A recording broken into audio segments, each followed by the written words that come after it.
There once was a dragon, grey and fading, whose fire had burned low for 1,000 years, and a coward who only by chance stumbled across his doorstep while fleeing the wolves of men. I remember the night clearly. He burst into my cavern like a leaf caught in a gale, torchlight from his pursuers painting the walls behind him. He fell among my hoarded gold, weeping, begging any god who would listen to spare a coward's life. I had not spoken in 3 centuries, yet something in his terror stirred the ashes of my heart. I opened one golden eye and regarded him, small, trembling, soaked in rain and shame. His breath came in ragged sobs, and his hands clutched at nothing, as if courage might be grasped like a coin. I had watched kingdoms rise and fall from this cave, and I knew the shape of fear when I saw it. So I spoke, my voice a low thunder that rattled the coins beneath him. "Take my heart, little coward," I told him. "Hold it, and you will never fear again." He stared at the ruby I had shaped from the last ember of my fire, resting on a pedestal of blackened bone. It pulsed with the slow rhythm of a creature that had outlived stars. I saw the war inside him, the part that wished to flee, and the part that wished to be brave. The second part won, barely. He reached out, fingers shaking, and closed his hand around the ruby. The gem melted into liquid light and poured up his arm like molten gold, seeking its true vein. It flowed into his chest and settled where his own frightened heart had beaten moments before. I felt the bond snap into place, ancient as the mountains. Then I let the last of my fire go. I dissolved into silver smoke that drifted upward through the cracks in the stone, leaving only silence and the ruby's glow inside a boy who was no longer entirely a boy.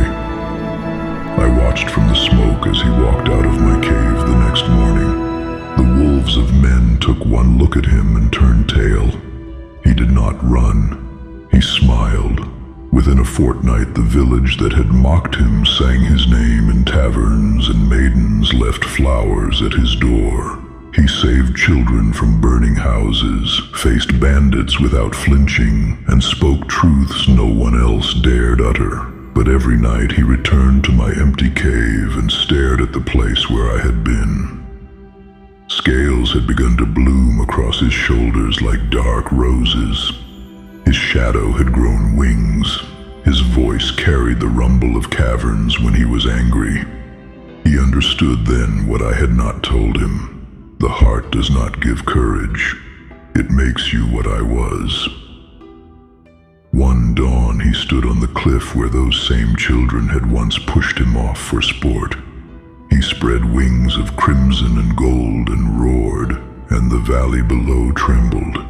The village that had crowned him hero now fled from the monster he had become. He did not blame them. So he came back to the cave one final time, not to beg, not to bargain. He stood in the darkness where my bones had once lain and shouted into the empty air, voice cracking with fury and grief. "Come out, dragon. Face me. I do not need your heart." The ruby stirred inside his chest. It remembered the bargain. It remembered mercy.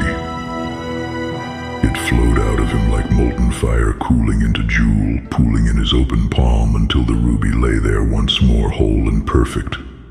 The scales fell away like autumn leaves. The wings folded into nothing. The rumble left his throat. He was small again. He was afraid again. But he smiled. Because for the first time the fear was his own, and he had faced it anyway. I watched from the smoke drifting above the mountain, and for the first time in 10,000 years I was proud. Some hearts are braver when they choose to beat without armor, and some gifts are only truly received when they are given away.